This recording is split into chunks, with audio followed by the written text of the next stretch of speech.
Hi everyone, this is Jen O'Brien from the Farmers Market Coalition. Thanks so much for joining us today.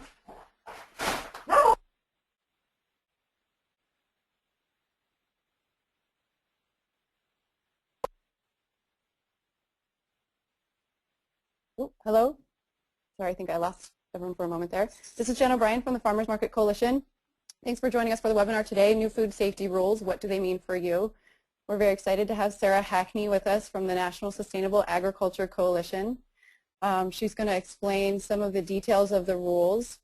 For those of you who don't know about the Farmers Market Coalition, we are a national 501c3 nonprofit with the goal of strengthening farmers markets for the benefit of farmers, consumers, and communities.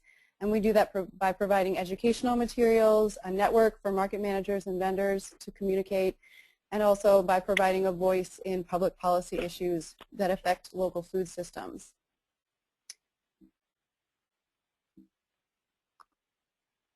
And today, we're going to be talking about the Food Safety Modernization Act. Here's a little rundown of what we're going to be going through. We're going to talk about the Act itself, the key issues for farmers markets and market vendors. Just so you know, there are a huge amount of issues in the Food Safety Modernization Act, and this webinar is specifically focused on farmers market and market vendors. We'll give you some resources where you can find out information on all the different issues involved if you have an interest. And Sarah's going to walk us through the rules and also walk us through the ways that you can take action on FSMA and make sure that your voice is heard and that the voice of all farmers and consumers and organizations and markets out there is considered throughout the commenting process.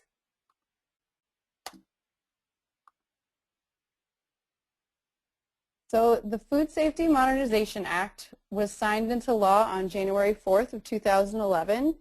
It is the first major reform to take place in food safety since 1938. And the goal of FSMA was really to focus food safety measures on prevention rather than emergency responses like it had been in the past. And it does so by giving the Food and Drug Administration the power to create new rules governing the production, handling, and import of the U.S. food supply. In addition to focusing on food safety risks from microbial pathogen contamination, so Salmonella and E. coli, things of that nature, Congress also directed that the new food safety regulations be scale appropriate, conservation friendly, and accessible to certified organic and value-added producers. So Congress was very clear about their intentions for the Food Safety Modernization Act. And then just this year, on January 4th of 2013, the Food and Drug Administration, the FDA, came out, released their proposed rules to implement the FSMA law. And the reason that we are having this webinar today is that the public is able to comment on these rules, and we really need to make sure that everyone's voice is heard. The rules are based on assumptions about farming that are not necessarily accurate. So the Food and Drug Administration was doing their best to create rules on what they knew about farming from the data that was available. And they recognized that we need to hear directly from farmers and from farmers market managers and people involved in the food system to know if this data is accurate and to provide more insight. Also, many of the definitions and rules that they've created are a little bit unclear, and that's important to note as well. If you take a look at the rules and you're not sure how your farm or how your market fits into it, that's something that FDA needs to hear about as well. Also, some of the rules directly conflict with mandates in FSMA. So the intentions of Congress when they were creating FSMA to make sure that the rules were conservation friendly and were accessible to organic farmers and scale appropriate, those need to be represented within the rules. So FDA knows that there are issues. They want to hear from everyone about how the issues can be addressed. So your input is really, really important. What are some of these issues? What does FDA consider to be a farm or a facility? It's really important. They're making definitions and assumptions about what farms do compared to what processors and facilities do, and those definitions will change what kind of regulations are put upon you. How exactly is FDA planning to regulate farms and facilities? And are the proposed rules scale appropriate, risk appropriate, and likely to ensure greater food safety without putting farms and farmers markets and food hubs and processors out of business? That's what we were really concerned about. That's what the National Sustainable Agriculture Coalition has been working for the past year to analyze and make sure that we can answer those questions. FMC's major concerns, and the reason we're having this webinar, is to make sure that market managers and people involved in local food initiatives get a clear picture of some of the big issues that we're concerned about in the rules. And those include the definitions, as I mentioned. There's an unrealistic definition of farms and facilities. And also that includes classifying farmers markets as facilities rather than retail food establishments. Congress in the past has made sure to state that farmers markets, food hubs, other local food initiatives are retail food establishments and so are not subject to these FDA regulations, but that's not true in these FDA rules, so we want to make sure that that point is clear. Also, the low-risk processing options are limited, meaning that any value-added foods, pickling, normal things that typically appear at farmers markets and that give vendors and farmers an important extra stream of revenue may have different regulations depending on if you're defined as a farm or a facility, and Sarah's going to go into that. Exemptions and modified regulations. We've been hearing that a lot of farms out there think that they don't have to worry about FSMA because they are exempt, or they will be able to function under the modified regulations, and so they won't have to worry about it. This is not true, because even if you are exempt in the current rules, or it appears that you're exempt, because there are some tricky designations that we need to make sure are clear, and also FDA has not created the proper process to take away those exemptions. So they could just suspect that something was wrong, or they haven't made clear what the ramifications are and what the process is for taking away exemption, and there's no way to get it back. So even if you are exempt, that doesn't mean you're really safe from these regulations. Also, we're very concerned about the cost of compliance. The FDA, through their own analysis, has stated that there's an increased burden on smaller farms, which is obviously a huge part of the local food movement, and we want to make sure that those farms are going to be able to stay in business and be able to grow and produce more food rather than be restricted. We're also concerned that this cost of compliance is going to discourage organic and sustainable farming practices because a lot of those costs are coming from water testing, organic composting testing, that type of thing that Sarah will go into. So those are FMC's major concerns, because we know that markets are only as strong as their vendors, and we really want the farmers market movement to continue to grow, and this could be a huge step back if these rules were passed as they currently stand. So now I'm going to introduce Sarah Hackney from NSAC. We're so excited to hear from her today, and we know that everyone's going to have a lot of questions, so please feel free to type them in the box, in the questions box on your webinar screen there, and also you could raise your hand is also an option, but Sarah is probably going to answer questions at the end of her presentation.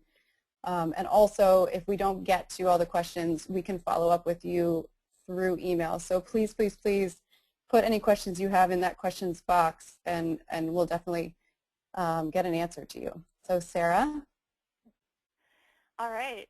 Thank you so much, Jen. Can you hear me okay? Yep. All right. Beautiful.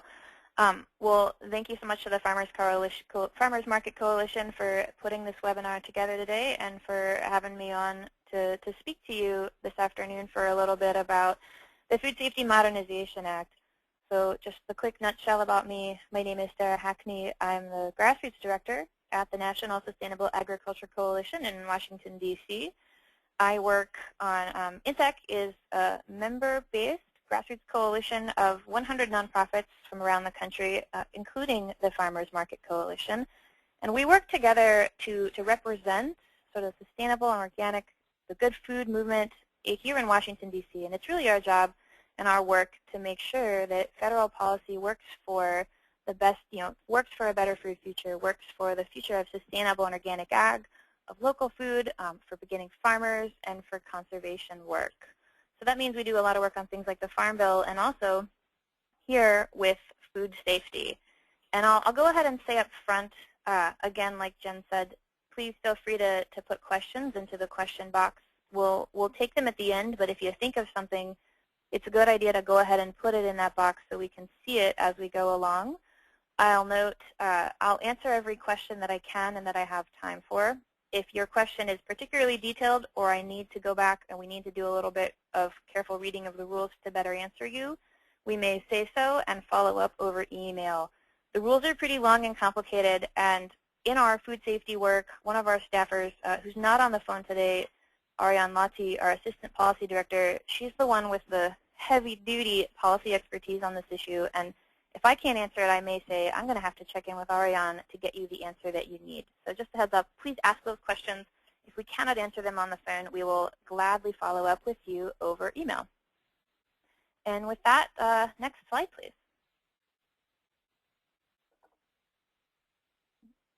Great. So just to set off, just to set the tone a bit and kind of give you a sense of where INSAC is coming from with regards to food safety work and the Food Safety Modernization Act, which I'll go ahead and refer to from here on out as FSMA, is the basic role here at INSAC is food safety matters. Food safety has to be a part of our modern food system. And for that, for food safety to work for farmers and consumers and for the whole of our food system, everyone needs to have a role, from the farmer to, to the consumer who's taking that food home and cooking it and putting it on their family's table. From our perspective, when we look at how we approach food safety at a regulatory level, the food safety rules need to focus on areas of highest risk. One size does not fit all, that farms of different sizes, different kinds of operations need scale-appropriate rules that ensure they can succeed while producing safe food, and that whenever possible, any kinds of rules or regulations need to be based on scientific evidence when it exists. Next slide, please. Oh, I think we went one too far.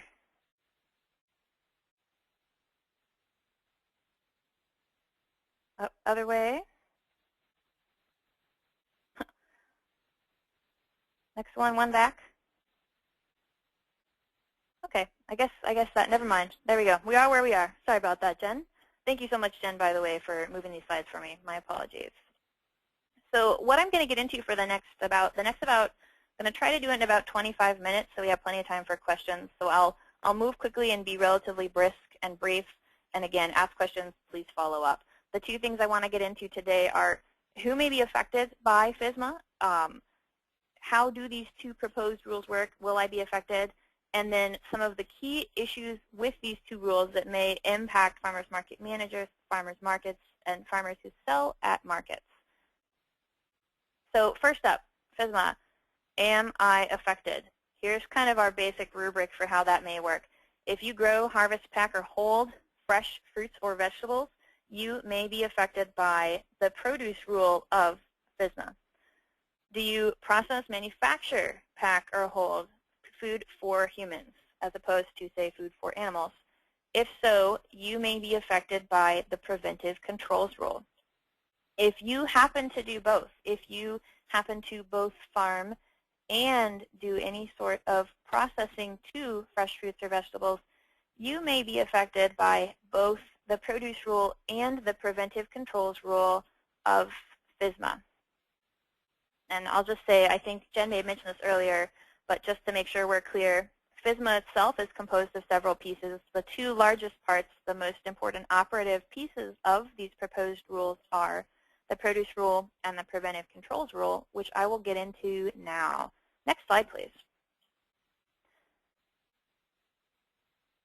So let's first talk a little bit about the produce rule. What is the produce rule? What's going on? Here's the gist of it. the produce rule of FSMA sets up new federal regulations that govern basically the production of fresh fruits and vegetables on farms. That means that they set up new federal guidelines for how a farm manages health and hygiene on the farm, tasks like hand washing. They set up rules and regs around how you use agricultural water and biological soil amendments of animal origin on your farm.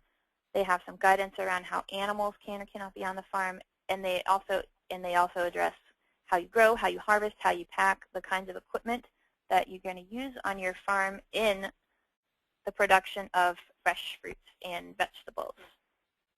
So that's what it is. That's the gist of what it covers. So who may be covered by the produce rule? Next slide, please. Okay, there's basically sort of 3 levels of coverage under the produce rule.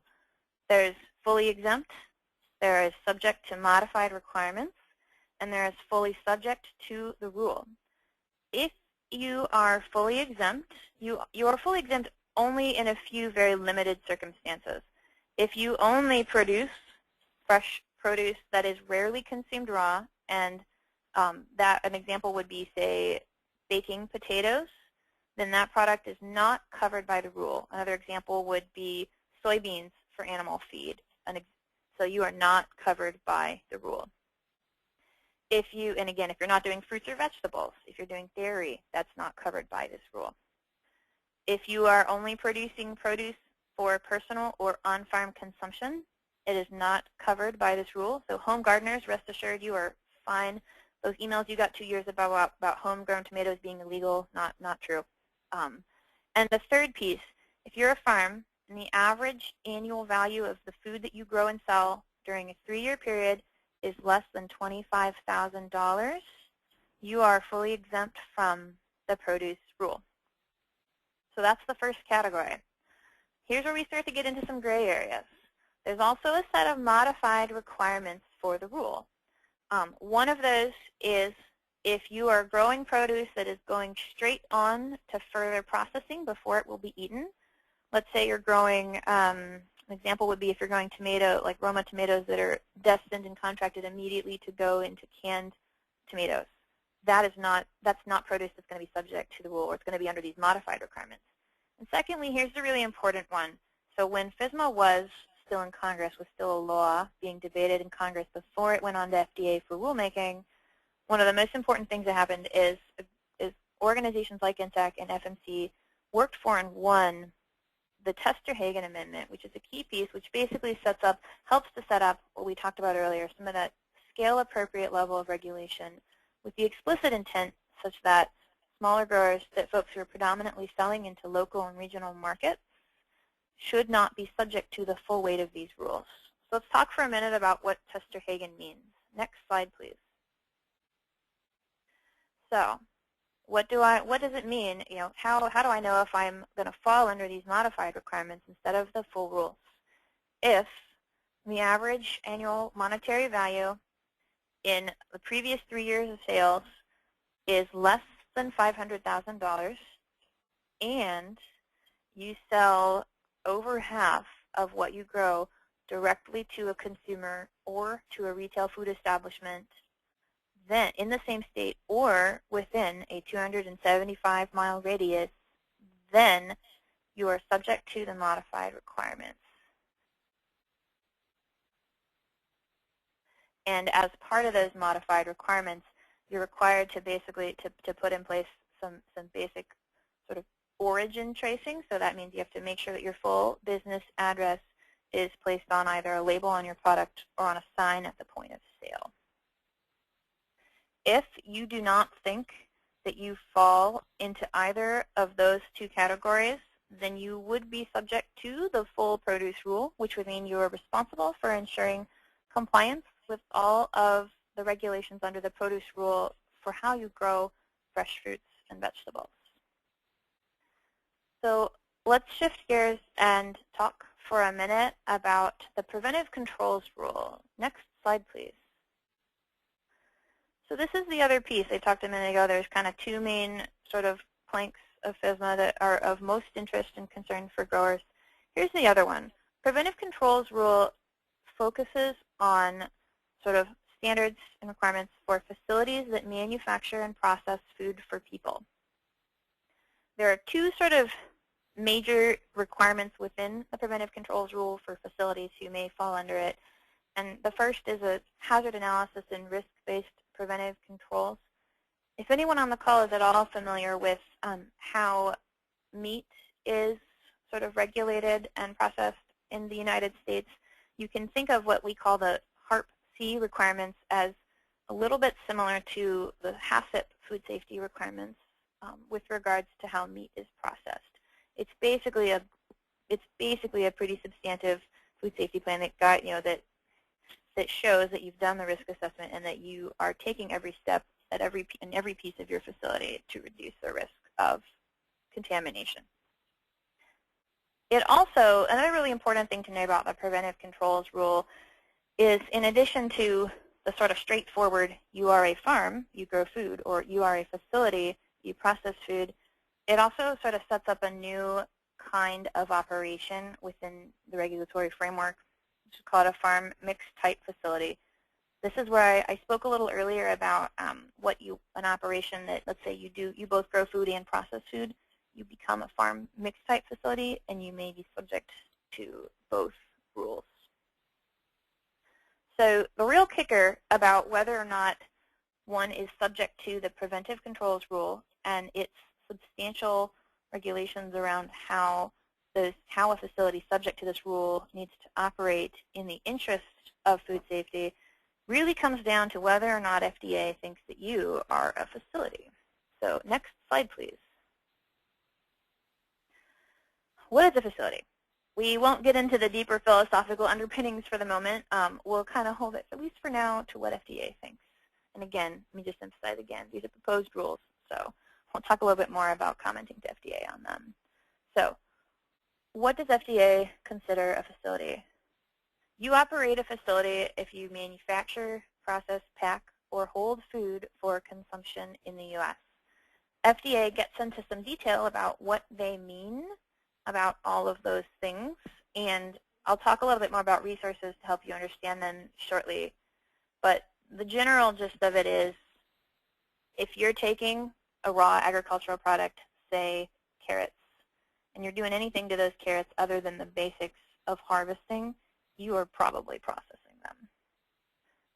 So I'll just talk a little more about this because this is where some of the gray area gets a little confusing. If you are simply, if you're growing fresh produce and let's say you're simply harvesting tomatoes and taking them out of the field and they're going right out to a grocery store, you're not a facility. If you're harvesting apples and storing them on your property, probably not you're not a facility. If you are harvesting apples, taking them in and slicing them up into say apple slices for a school, that would be an example of something FDA considers processing, which would make you a facility. There's also a distinction, and you'll notice it here on the slide, between things that happen to, let's say you're a farmer and you're doing some processing. FDA draws a line between things done to your own farm products, your own agricultural products, versus things done to someone else's agricultural products. And we'll talk a little bit about that, or well, I'll point you to some resources where you can walk through a list of the different kinds of actions and whether or not they're considered actions that would trigger that facility definition in a little bit, because there's a big long list and I anticipate people may have questions about, well, what about this activity or that activity? The biggest concern here is that many activities that a farmer may that many farmers and folks here at INSAC would consider part of the daily operations on a farm may erroneously be considered processing by FDA and may cause a farm to fall under the preventive controls rule and thus be subject to regulation as a facility in addition to as a farm. So that's kind of the nutshell version of the concern. But again, we'll talk more about how you can kind of check that list off, make the determination for your own operation in a little bit. So before we get into that, let's talk a little bit about, I didn't get into quite yet just like we did for produce, the exemptions and modified requirements. So, oh, thanks, Jen. She already put it up. So similarly to the produce rule, there are also tiers of sort of tiers to how much you may or may not be subject to the preventive controls rule. The first is outright exemption. There's a couple of things where you are fully exempt and not subject to the preventive controls rule. If you are only doing on farm certain low-risk processing activities, FDA has a list of them. I can point you to where to find it. Just as an example, making jam from acidified fruit, or making jam from fruit that's high acid, or making maple syrup would be considered low risk. As long as you fall under FDA's definition of a small or very small business, you would be exempt and not considered. You'd be exempt from this reg. Second, seafood, certain products, seafood, juice, low-acid canned foods, dietary supplements, alcoholic beverages, they're regulated under other rules and so not part of this FSMA regulation. Third, activities that fall fully under the farm definition. So that's kind of what I said earlier. You know, if you're doing something that's simply considered part of the daily operations of the farm, you're going to be exempt from preventive controls rule. Finally, if facilities that only store packaged food or raw ag commodities that are not fruits and vegetables for further processing are going to be exempt from this rule. Next slide. So modified requirements. Again, here's our friend Tester Hagen again, named after the two senators who helped to champion that amendment in Congress. Again, this comes back to our notion of sort of scale and risk appropriate, and that not everyone needs to be regulated at the full level of FSMA rules. If you're considered a facility, but you meet certain thresholds, you may be subject to these modified, less intensive regulations. The basic gist of that is, if you are considered if you're not doing anything that automatically triggers you, as a facility has to be regulated fully, and if you are what FDA considers a very small business, you could be eligible for the modified requirements. I'll note here, FDA hasn't decided what their threshold will be for the definition of a very small business. We can talk a little more about that later, but we at NSAC and our partners are advocating for a $1 million sales threshold for that definition to ensure that small and growing businesses like food hubs can get started as businesses under the modified rules instead of under the full rules. Or if the average value of your sales, again, here's that $500,000 figure again, if that average annual value over the previous 3-year period is under $500,000 and you sell, again, over half of your products directly to a consumer or a retail food establishment in the same state or within a 275-mile radius, then you're subject to the modified requirements and not the full requirements of the preventive controls rule. Next slide, please. What would it mean to fall under the modified requirements in lieu of the full rule? It would mean that you'd need to submit documentation to FDA of this status and submit documentation of your compliance with any other non-federal food safety laws, such as state or county level guidelines, and provide notification to consumers. Or you would need to put together what kind of we're calling HARP-C Light, or a sort of smaller, less intensive, but document sort of a food safety light plan, so documentation identifying that shows that you've identified potential hazards in your facility and that you're monitoring to prevent contamination. I know that's a lot, and I kind of went through that pretty quickly. We can definitely take questions and talk more about these as we go along. But right now, I want to get into, so that's the very, very, very quick nutshell. I know y'all probably have a lot of questions, but I want to get into a couple of the key issues with the rule so you can get a sense of, in this framework, lots of pieces of the rule are fine. I want to highlight a couple of the issues that are particularly relevant now of concern for this community. So next slide, please. So we're going to talk about 4 really really quickly, and I'll give you just a little thumbnail of the issue, and I'll share an example so you can kind of put it into context. So, and we're just going to go through each of these. So the first is that, and I think Jen already touched on this one a little bit, but one issue is that farmers markets, CSAs, other direct-to-consumer businesses may be improperly considered facilities and subject to regulation really designed for industrial processing facilities, despite the fact that Congress explicitly told FDA, instructed them that these kinds of direct-to-consumer businesses should be considered retail food establishments and not facilities. So the concern there, there's a concern there. And you know what, actually, I think what I'll do is we will go ahead, let's go ahead and go into, Jen, the slides, because I don't want to just sit here and read these to you. I've got a little more detail on the next doc. So let's go ahead and go to the next slide. So this is the one I just talked about. So this means, so again, the concern is that despite the fact that Congress directed FDA to reflect this in the rules, they've not. So CSAs and farmers markets and roadside stands may find themselves subject to more regulation than they thought, simply because of this oversight in the proposed rules. So that's a big issue that we really would like to get fixed. Next slide, please. Oh, and you know what? Let me just, okay, actually, sorry, Jen, go back. Thanks. Whoops, one more forward. Perfect. Thanks so much. Let me just give you an example there. So if a farmer were to opt, let's say you're a CSA farmer and you grow fresh fruit, you grow fresh vegetables, and your neighbor grows peaches and you would like from time to time to include peaches in your CSA box. If this farmer were to opt to include some of her neighbor's peaches in her CSA box a few times a year during the growing season, her farm would then be considered by FDA a facility, which would require that she register as such with FDA, and she could potentially be subject to additional regulation as a facility, depending on the size of her operation.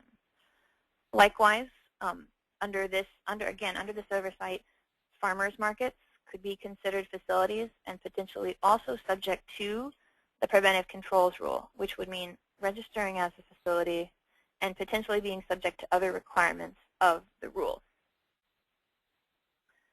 Next slide, please. So here's another issue around value-added processing. Value-added products are very often really a cornerstone piece of a farmer's market and a really, really very important tool for the diversification of farms to help farmers capture a little more of the retail dollar, to add value to their products, and to diversify their income stream. It's a really important piece. It's a really important tool and piece of our food system, both for markets, for farmers, and for everybody else, including us eaters who really love to eat fresh, who really love to eat locally made jam and salsa. So here's the issue. The preventive controls rule includes a good initial list of low-risk processing activities that might be done on a farm, but there's a number that they left off, including pickling, making pickles, and making salsa that in many states under cottage food laws are already considered low risk. And what the concern here is that the list of processing activities is incomplete. It will make it confusing for growers.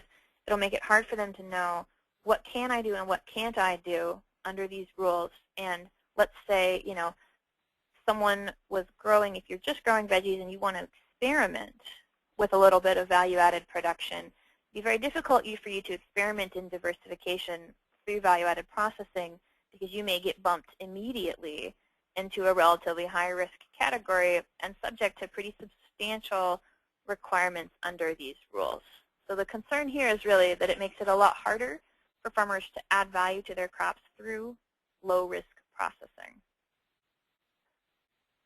And let me just talk a little bit about an example. And this is where a lot of the confusion reigns. I'll note again, we can answer questions, and we've got some more resources I'll point you to. But just as one example, so jam is considered low risk. Salsa is not considered low risk. So if you're a farmer and you're making jam, regardless, either of those activities, you're going to have to register as a facility because you are processing fresh fruits or vegetables.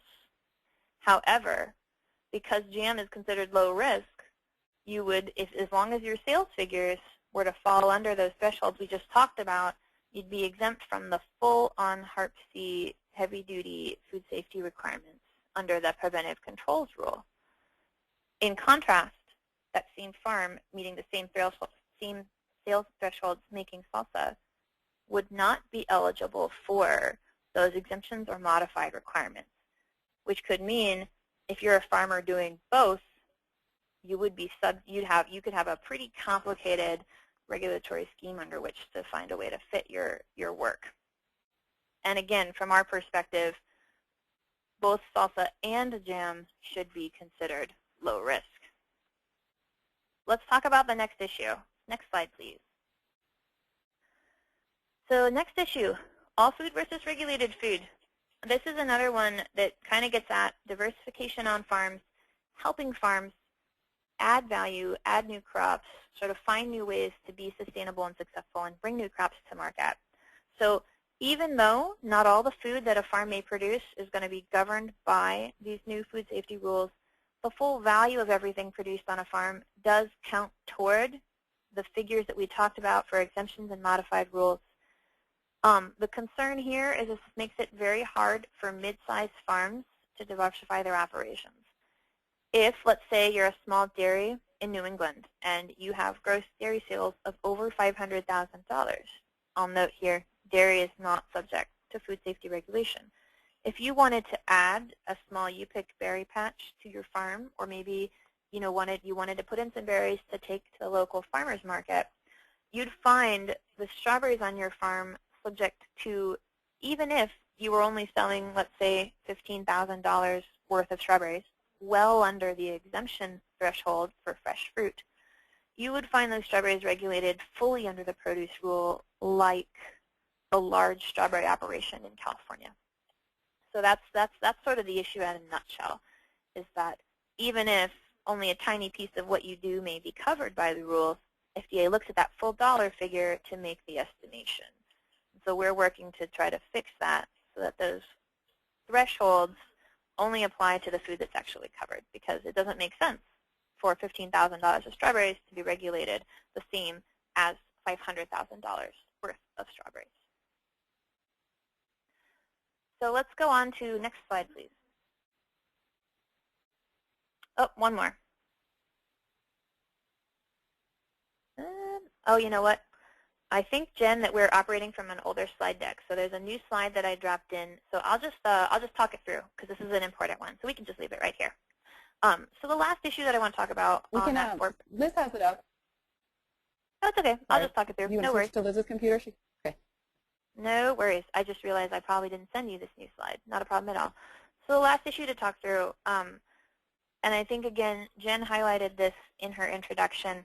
We talked earlier about the fact that many folks think, okay, well, I'm selling well under the threshold. I'm probably exempt, or everything that I'm doing is very clearly in the farm category.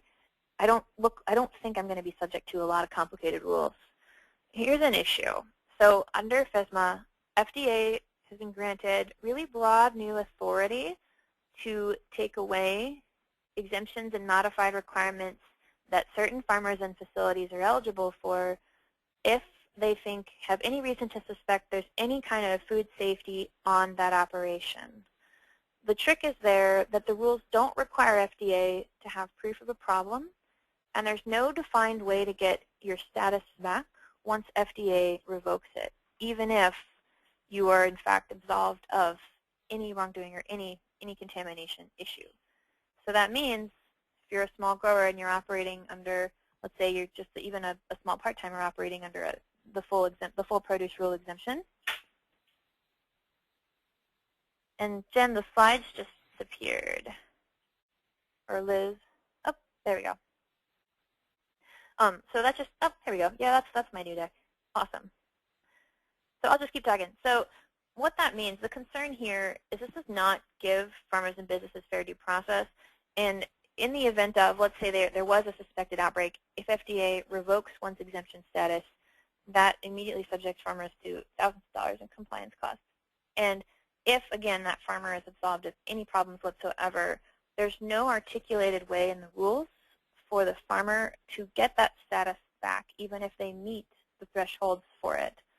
this is a pretty big concern. This is a huge concern for growers. Again, it comes back to issues of fairness, of due process, and we're working to try to ask FDA to better articulate the circumstances under which that they could both revoke the status and a process for appealing and for getting that important status back.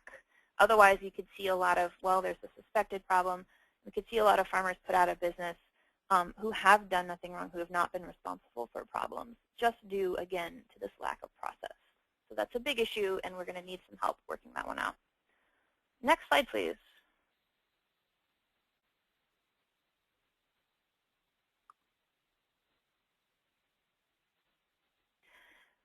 So I just went through 4 issues that we talked with FMC about and wanted to share in detail because these are of particular concern to folks on the call who are probably affiliated in some fashion with the farmers market, either as a manager or as a vendor. There are many, many more issues that time does not allow me to get into. I'm going to talk through resources next for a few minutes, but just to give you a hint of some of the other issues at stake here, if you are certified organic or you are using compost or manure on your farm, the rules, the way that the rules set up, the way that the rules restrict the use of manure and compost on farms will make it very difficult for many farmers to use those soil amendments in their operations. You definitely want to look more into that. If you use surface water on your farm, if you take water for irrigation from a stream or another sort of or a lake, the rules have really intensive water testing requirements that you definitely need to take a look at. They're substantially more frequent than any current requirements under any other food safety regimes. The rules don't protect on-farm conservation and habitat protection practices that many farmers use. They don't outright ban them, but again, the concern is the rules don't include explicit protections for them, and there's a definite concern that FDA could erroneously ask farmers to, say, remove wildlife habitat from a farm. So that's a big concern because those practices are not protected in the rules. Last one that, again, you'll want to take a look at if you are a facility or if you farm, if you process food, you want to take a look at this. The cost of compliance could be pretty high. FDA estimates that for small to mid-sized growers, they could take between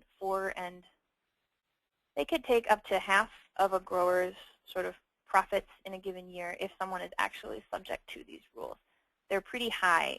We've got some details on our website that break it down by the size of farm and gross sales.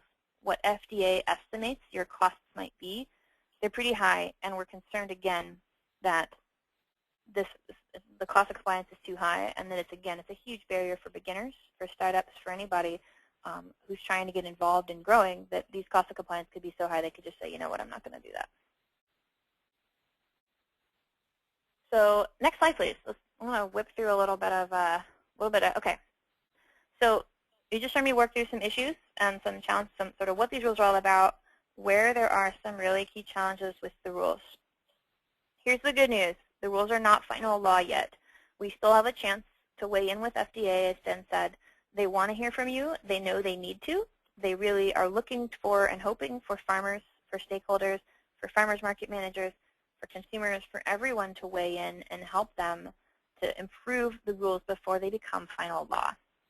They're also legally bound to do so. They really, truly, now is the time. We've got about a month while the comment period is still open, and every single one of you on the call is a stakeholder today. If you grow food, if you eat food, if you process food, all of you are stakeholders. You do not need to be an expert to weigh in. The general public is absolutely the audience who needs to and should be weighing in. There's the number, and this is right now, it's a little different than when we're working in Congress or on something like the Farm Bill.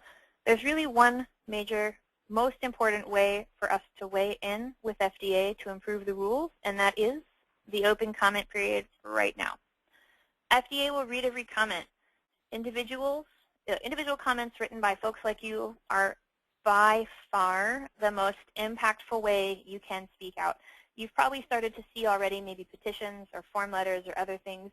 It's absolutely fine and good to sign those too. We want to make sure FDA knows how many people are concerned and want to improve these rules so they work. However, the absolute #1 best thing you can do is take a few minutes to submit your own individual comments on the rules. So how do I do that? Next slide, please.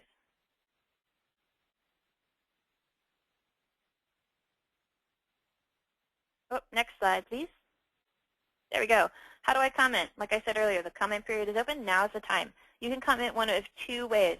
You can comment online or via old-fashioned postal mail. There's a web link up there that you can check out. We'll talk a little bit more about that in a minute. You can find detailed instructions at that link for commenting both online or via snail mail. What should I say? Here's where we get into the important stuff. So again, you do not need to be an expert in these issues, but you are a stakeholder. So the critical thing is for you to tell your story. Share your farm story. Tell FDA a little bit about what you do, what you grow, where you sell it, the practices that you already have in place to ensure that you're providing safe food to your customers. Use data when you have it. If you've got access to research or to reports that help to back up your case, that's fabulous. Include a clear ask. How should the rules change? You know, FDA is just like anybody else. If you tell them you're unhappy, they want to know, well, what can we do to change it? Asking questions is also fine. Here's a really important one. I know many of you probably, after having listened to this presentation, are going to want to go and say, well, are probably confused. Like, am I affected? I'm not really sure. You're going to want to take a little time to read through additional resources that we've got around who's affected. And then if you're still not clear, FDA needs to know that too. Lack of clarity is something that is a huge issue in these rules, and they need to know the points at which they haven't been clear in their work, because that is really critical for growers. Here's the last most important piece of information. Next slide, please. All right, this is your deadline. Today is, what, October 17th? The comment period on these rules is open until November 15th, 2013. This is our chance. We got to get on it. Now is our best open window. There is a chance that after this period closes and FDA looks through all of the comments that have been submitted, they may choose to issue effectively a second draft of the rules before they become final law. They may not. We don't know if this is our last crack or our first crack at improving them. We have to operate as if it's our only chance. This is our last chance and our best chance to weigh in immediately. So there's your deadline. Put it on your calendar. Make sure that if you're going to comment, and you should, you've got your comments submitted online on or before this day and or postmarked on or before this day. So some tools. Next slide, please.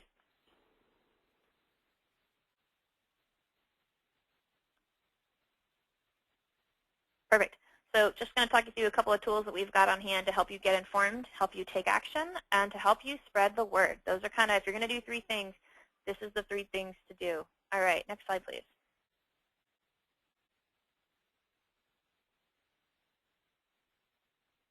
Great.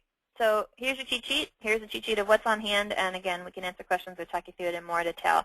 You're going to see 3 links on the top of your screen. There's 3 really great resources on hand for you to use today. That first one, bit.ly/2fixfisma.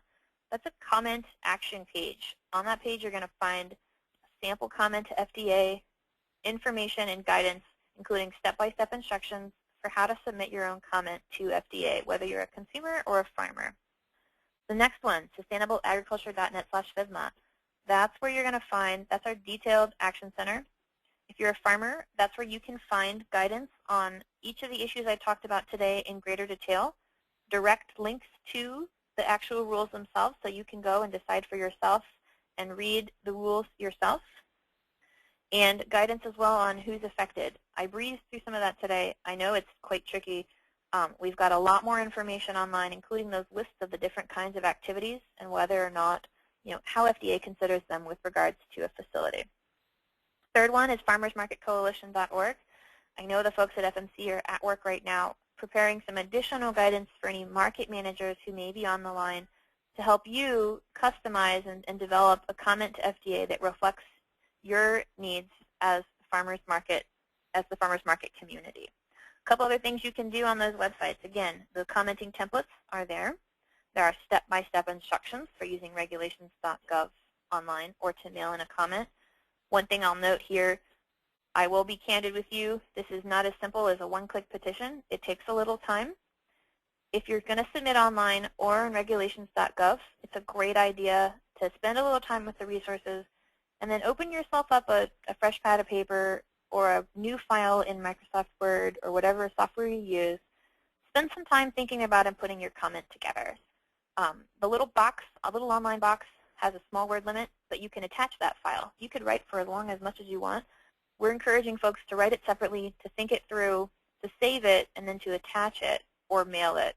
That way your work doesn't get lost and you don't run up against these short box limits. There's also a petition.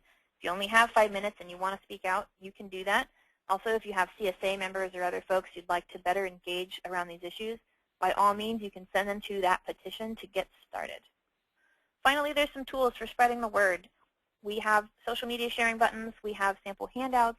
If you're looking for something and you don't see it, by all means be in touch. We might be able to put it together or track it down for you. Next slide, please. A quick visual, and then we'll be done. We're running out of time. This is that main FSMA action page, sustainableagriculture.net/FSMA. As you can see on the left, that's where all that important, really detailed nitty-gritty info is for you to use and take advantage of. Next slide, please. This is the comment action page, so when you see it, you'll know. This is, again, you'll see that right at the top. Are you a farmer or food processor? Are you a concerned consumer? That's where you'll go to get your sample comments and your guidance. If you're a market manager, if you're an organization, you can use and modify those. You can work with NSEC or FNC to develop your own comments as well. Next slide, please. Here's an example of that comment template that you're going to find. That's a screenshot of the farmer comment template. And you can see that for each issue, we include a little capsule summary, and we include some guiding questions to help you comment and think through the issue for yourself and your farm. And then a recommendation to FDA. You know how I said earlier, need to include an ask, need to tell FDA how to change them. We've included some for you to consider right here in that template. And again, you can save it in Word. You can work on it for a few nights. You can think about it, and you can submit it as an attachment when you're ready. All right, next slide. All right, last take home. If you're going to remember just a few things from today, here's what I hope you take away. The deadline is November 15th. We would love for everyone on this call to submit comments on behalf of yourself, your organization, your farm, your business. Anyone and everyone can. It's open to the public. It is not even considered lobbying because it's a public comment process. They need and want to hear from you. Help us spread the word. Make sure if you know someone who needs to know about this and they don't, help us, forward those links along. Make sure they know they have a chance to weigh in. Especially true for farmers and processors and businesses who may be affected by these rules. It's going to take everything we've got to spread the word and to make sure that FDA hears from all the stakeholders out there who really, really, really need to hear from us about how to improve these rules. And next slide. I think we're time for questions. We don't have time for too many, but we'll take what we can.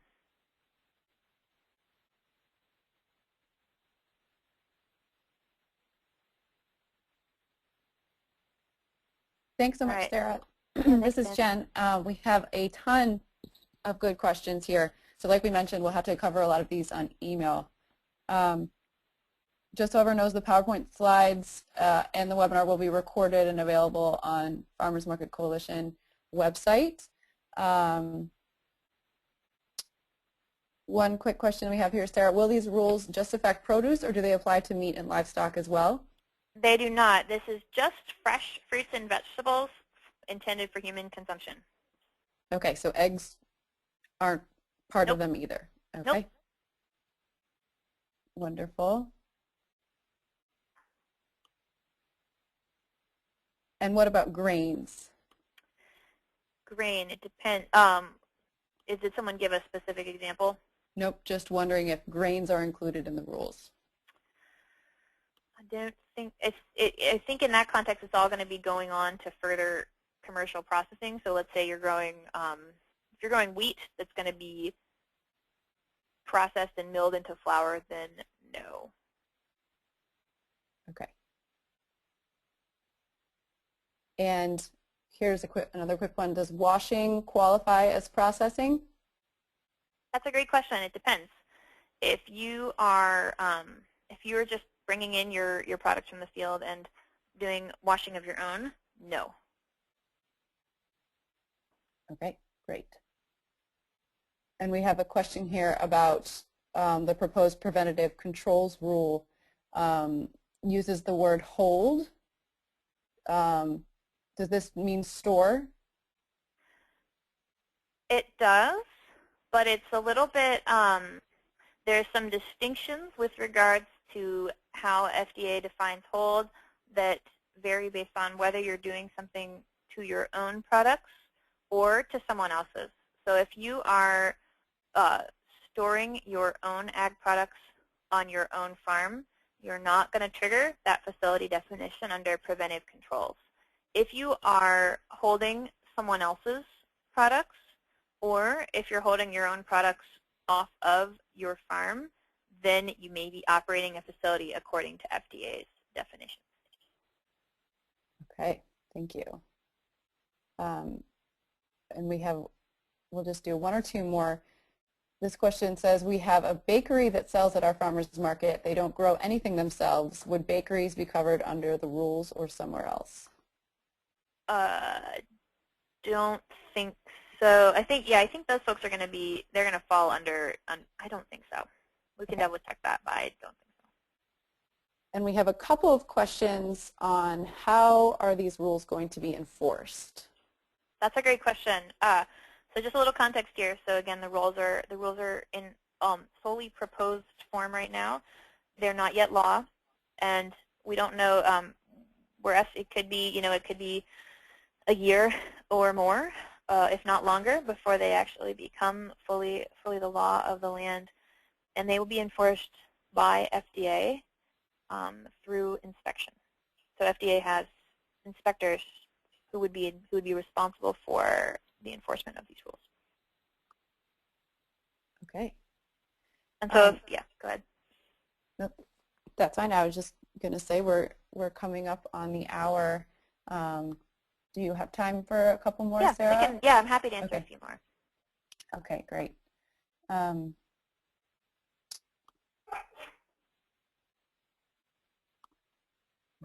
Scrolling through here. Okay, would it be valuable for groups to send a letter on behalf of a group or an organization, or more valuable to send one from the individual? Answer is both. If you can do both is best, but on behalf of a group is absolutely great. Yeah, definitely both if possible. If not, yeah, by all means do it from a group. Okay, and again, like Sarah mentioned, there are separate templates for farmers, for market managers, for organizations. So if you have a food council or any sort of food hub, local food initiative, there's definitely resources available to provide templates there, and also the consumer petition through NSAC.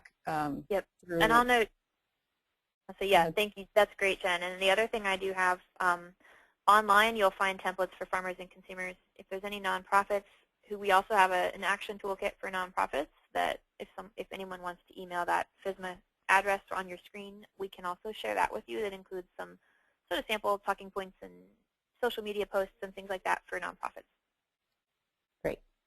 Yeah, and I just wanted to highlight, as Sarah mentioned before, if you are confused, if you're looking at the information and you're not sure how it's going to affect you, FDA really needs to hear that as well.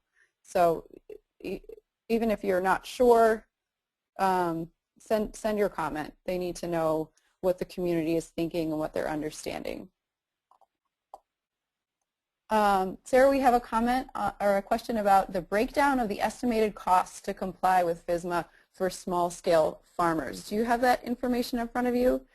This is, yeah, hold on. Just give me 2 seconds, and I will gladly pull that up. And I'll note that there's a distinction in the cost of compliance between farmers who would be subject to the full rule and farmers who would be subject, who might fall under the exemption or the modified rules. So FDA's estimates on the cost of compliance for if you are a farm and if the way that you're farming means that you are fully subject to the produce rule, for a farm between $25,000 and $250,000 in annual sales, FDA estimates costs at about $4,600 per year.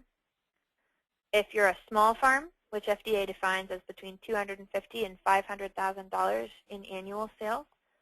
FDA estimates those costs at just under $13,000 per year. And for a large farm, for over $500,000 in annual sales, the cost estimate per year is at about $30,500 per year.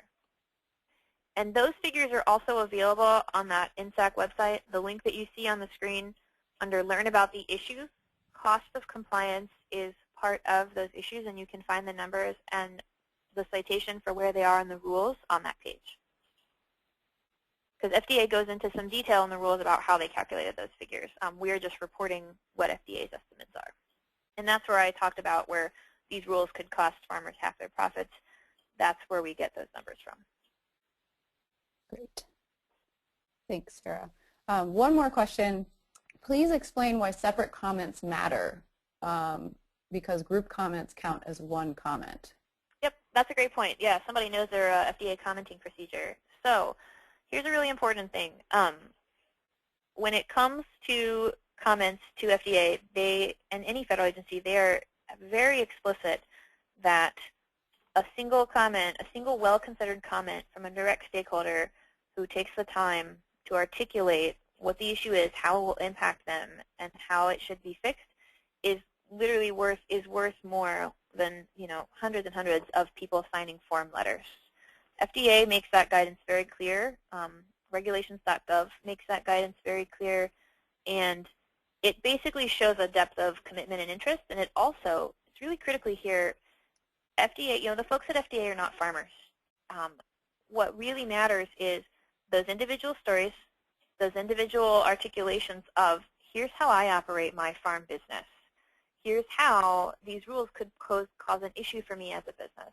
They truly don't want to, they don't want to put people who are running good businesses out of business.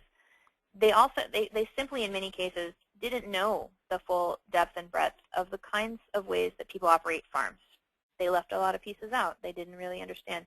It's our job to make sure they know. And if they hear from 5,000 farmers who say, look, manure and compost are critical elements of my organic operation, here's how I use it, that weighs a lot more than several thousand people who sign a form letter that's more generic.